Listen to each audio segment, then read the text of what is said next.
Hi,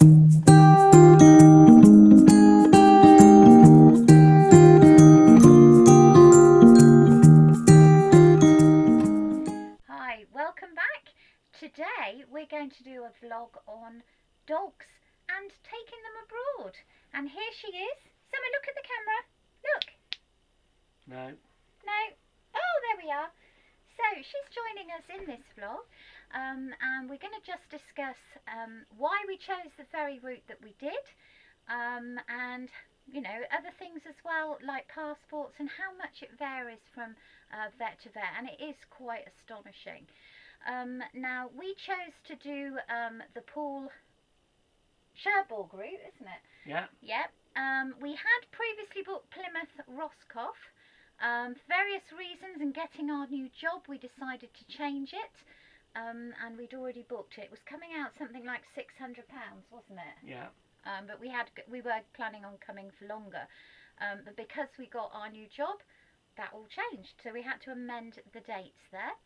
When I went to change it, we were going to come back via Plymouth again, because obviously our site is only 25 miles from Plymouth. When I changed it, it saved us. If we were going to go from Poole to Cherbourg, there was a £200 saving. Not only that, the Poole to Cherbourg crossing was actually a lot shorter. Now, Summer took priority over money, anything. I didn't want her going in kennels, and I didn't want a long crossing because she's so fussy. There is no way she would go for a wee on a metal deck. That would then stress me out, and it wouldn't be happy for any of us. So we wanted a short crossing, and Dieppe was just no good, was it really? There was no point driving from Somerset, which was where we were at Christmas, over to Kent, then over to Calais, not Dieppe, was it? Calais, and then driving all the way back across. That would just be ridiculous. So we needed to find an alternative solution. And Poole was 4 hours 15 minutes. She could stay in her bed in the car, which she absolutely loved. And also there was the saving as well. Now if you compare the fuel prices, your extra driving time, it's only an extra 2 hours drive landing in Cherbourg as opposed to Roscoff. We worked out, oh, you having a little wriggle? We worked out that our car towing our caravan, which is what, nigh on 4 tons? Yeah. Yep. It tows at £21 per 100 miles. So if you add that into the equation, it's an extra 4 hours driving time for an extra £42. But we're saving over £200, and obviously Summer's, Summer is priority there for her welfare. So that was it. That's why we chose it. We'll probably do that route every single time. The parking overnight was free in the terminal, because we got there after 5 and the cafe was shut. But if you do have to pay, if you get there before 5 o'clock, it's only £5 anyway, isn't it? So yeah. We couldn't make it before 5. So that was absolutely fine. There were no hassles there. The check-in procedure for Summer, not a problem. I was a little bit concerned about it, not ever having done it. Our other priority obviously was Summer is now just 13 on the 10th of January, and for a little while we thought, is she too old to cope with going abroad? When a dog gets to about 12, you start to think, oh goodness, we're on borrowed time. We know we're on borrowed time with her. She is 13 now. Our friend back at home in Wales, his dog is 20. So we could have put it off, and then she could have a ripe old life, couldn't she, really? Yeah, she could, yeah. She is absolutely having the most amazing time. We've been very fortunate with Summer. She's a very healthy dog. She has never been to a vet through illness. I don't vaccinate her. She's been vaccinated when she was a puppy, and then she had a half vaccination, didn't she?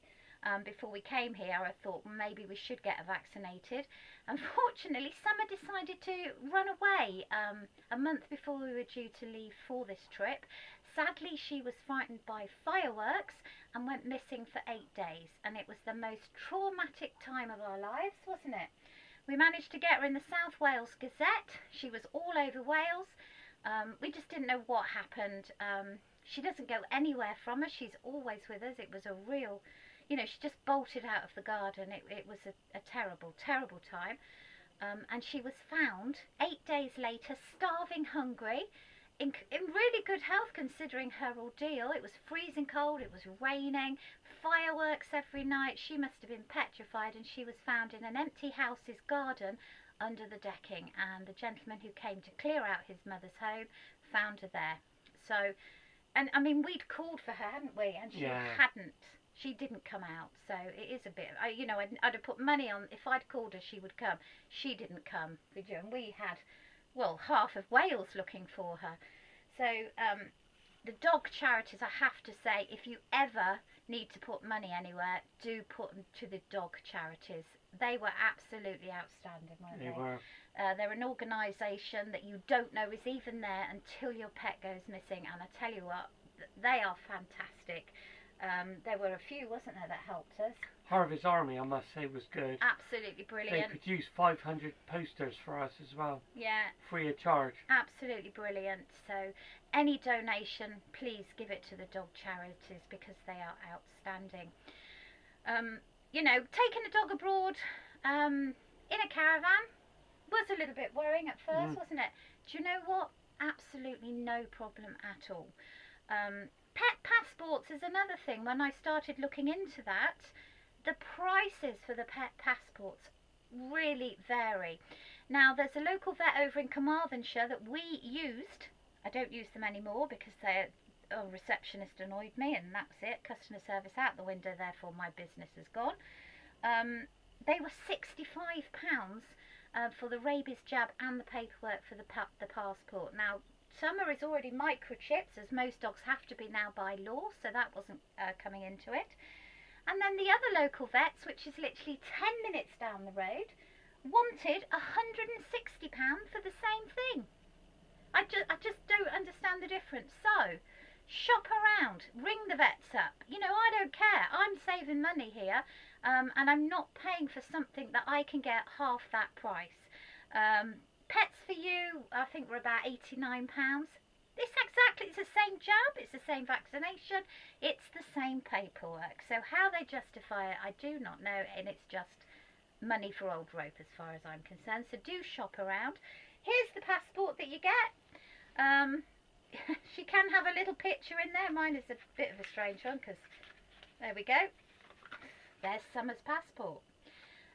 You get all your vaccinations, your rabies jabs, all in there, all her information. Make sure it's all stamped, the vet's name's in there, and the date as well. Fingers crossed, when we go back, everything will go fine. We've got to go and find a vet 5 days before we leave, so we're going to go on Friday morning, aren't we, when we leave? And our flight, not our flight, our ferry is on the Monday evening, isn't it? So I'm hoping that that's okay. And that gives us time then to travel up without having to try and find a vet with a caravan in tow, doesn't it? When Summer went missing, we did take her back to the vet. She had a checkup. Now, bearing in mind, she's never really been to a vet other than for a checkup, never for any illness, and she is perfectly healthy. The only thing she has we've got to do is clean her teeth because she's got a little bit of tartar, and she does have a bit of a pongy breath at times, doesn't she? Yeah. And she has a little stiff back left leg. We notice it when she tries to climb into the caravan, when she jumps up onto our sofa and our bed. But there we go. Mark always said, I can't believe you have a dog on your bed, when I first met him. And I always say, she was here before you. Isn't that right? I So know. she stays on my bed. She stayed there for 13 years and she's not going anywhere. So we have been very lucky. She's a really low maintenance dog. She's perfectly healthy. And since coming here, her back leg, where she had difficulty jumping, she's like a spring chicken, isn't she? She is now, yeah. She's jumping everywhere. So whether that is because of the change in the weather and her arthritis or whatever it is that she's got, because it's warmer here. I mean, it's not a great deal warmer here, is it? No. But it's a lot warmer than it would be back in the UK. So our recommendation is, you know, if you're worried about it, don't be. Find a short ferry route, have one that keeps her in the car, shop around for your vet prices, I worm and flea summer myself, but I believe she has to have that done by a vet before returning to the UK, which is fair enough, although I have all the blooming treatments in the cupboard. I've got to pay again for them, but it's the only way that you can do it. They don't pick up their poo here as much as we do. We did get stopped, didn't we? Some foreign person came up to us. I say foreign, what nationality? Spanish. No, he wasn't Spanish. Spanish. Oh, was it? Spanish. She came up, we were walking along, and she was pointing at Mark and said, "Beautiful, beautiful." And I'm thinking, what's she saying? She was pointing to the dog then, but I didn't see that. Mark had just picked up Summer's poop, and she couldn't believe it. She said, no, they don't do that here. That's amazing. And we said, obviously, in the UK, you have to do that. And you'd want to do that. Because, obviously, you don't want any children treading in it. But she couldn't believe it, could she? No. There's not a lot of poop on the beach, though, I have to say. But all around, there is quite a bit, isn't there? And we see people that don't pick it up, and it is quite vile, really. But we still do it. We take our poo bags everywhere, don't we? And when we go out, we always say, "We got the poo bags," don't we? We do, yeah. So that's about it, really, for today. You know, any concerns? Go and chat to your vet. But we were absolutely fine. She had. There are certain treatments that you can get. Some is on Advantix, and that covers her for sand, fleas, and mosquitoes. So she has that now while we're here, and then I'll flick her back onto her Advantage, I think it is, and then she just has her normal vet worming treatment, which I get from the vets or online, whatever you prefer. Food, though, as I said before, bring the food with you, because they only have Spanish food and Summer won't eat it. So we've had to buy Caesar, which is double the price it is in the UK. So next time we come, we'll be bringing a job load of that, won't we? We will be, yeah. Biscuits, she's fine with their biscuits. She will eat their biscuits. She's not really well, she is a fussy eater. We don't give her lots of tidbits or anything, do we? No. And yes, she's absolutely amazing for her age. I don't know. It must be sleeping on the bed that does it, I think, and being very spoiled. Spoilt dog. Yes. She's more spoiled than he is. Yeah. Yeah. So that's about it from now. Any questions, let us know. And thanks very much for watching. Take care. Bye. Bye-bye.